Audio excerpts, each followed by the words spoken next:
Tirupati SV zoo park లో విషాదం చోటు చేసుకుంది. ఓ వ్యక్తి సింహాల ఎంక్లోజర్ లోకి వెళ్లడంతో అవి అతన్ని తీవ్రంగా గాయపరిచి చంపేశాయి. ఈ ఘటనతో జూ పార్క్ సిబ్బంది సందర్శకులు హడలిపోతున్నారు.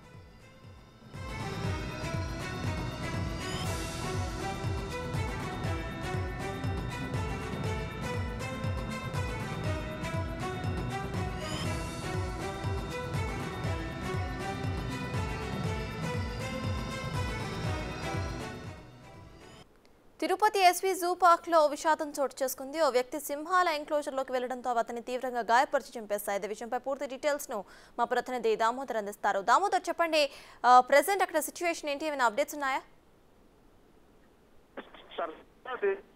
మహారాష్ట్రకు చెందిన యువకుడు ఎన్క్లోజర్ సఫారీలోకి వెళ్ళిన తర్వాత అక్కడ ఎన్క్లోజర్ లేకి పడ్డట్టు తెలుస్తుంది. దీంతో అతన్ని అక్కడ ఉన్న సింహం తీవ్రంగా గాయపరచడంతో అక్కడికక్కడే అతను మరణించినట్టు తెలుస్తుంది. సంఘటనా స్థలానికి ఇప్పటికే పోలీసు అధికారులతో పాటు జూ పార్క్ అధికారులు చేరుకున్నారు.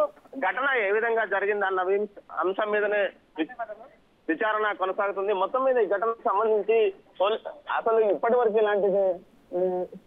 ఇలాంటి వ్యవహారం అయితే ఈ విధంగా గాయపడడం కానీ మరణించడం కానీ ఎప్పుడూ జరగలేదు. అసలు ఎన్క్లోజర్ లేక్ కూడా ఎవరు ప్రవేశించిన పరిస్థితి లేదు. కానీ తాజాగా ఈ ఘటనతో ఒక్కసారిగా జూ యంత్రాంగం అంతా ఉలిక్కి పడిందని చెప్పవచ్చు. ముఖ్యంగా ఈ జూ పార్క్ లో దక్షిణాసియాలోనే అతి పెద్ద జూగా ఎస్వీ జులాజికల్ పార్క్ అని చెప్పవచ్చు. ఇక్కడ అనేక జంతువులు, పులులు, సింహాలు కూడా ఉన్నాయి.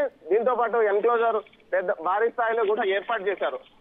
సింహాలు తిరగడానికి ప్రత్యేకంగా ఒక ఏరియాని ఏర్పాటు చేశారు. ఆ ఏరియాలోనే ఉంటాయి. దాంతో పాటు జూలో కూడా ఏదైతే ఎన్క్లోజర్ లో ఉంటాయి. కానీ ఒక్కసారిగా ఈ రోజు జరిగిన ఘటనతో అందరూ నివరిపోయిన పరిస్థితి. మొత్తం మీద ఈ ఘటనకు సంబంధించి ఏ విధంగా జరిగిందన్న విషయం మీదనే అధికారులు విచారణ చేస్తున్నారు. సత్తాజ్.